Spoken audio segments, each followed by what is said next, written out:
This is one of the rare cases in which we did not receive retail packaging with our review sample.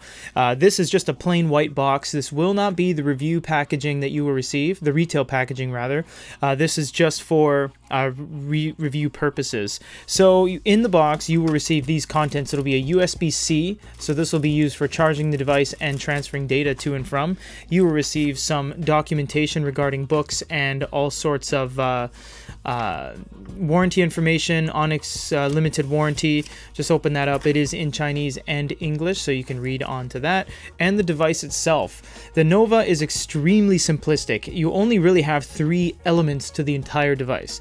You have the physical button at the bottom, you have the USB port at the bottom, and it is USB-C, and you have the button up top that acts as a power button or a standby button with status indicator light built in.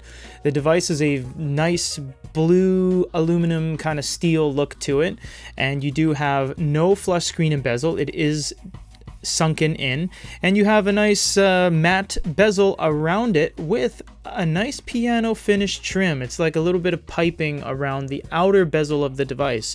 The home button is clickable, it is not software driven, and USB-C offers faster data transfers, faster charging speeds, and the fact that you can put the USB cable in any way you want. You don't always have to flip it like a conventional micro USB. If you guys have any other questions, comments, or concerns on everything that comes along in the box with your new Nova, let us know for goodyreader.com. This is Peter.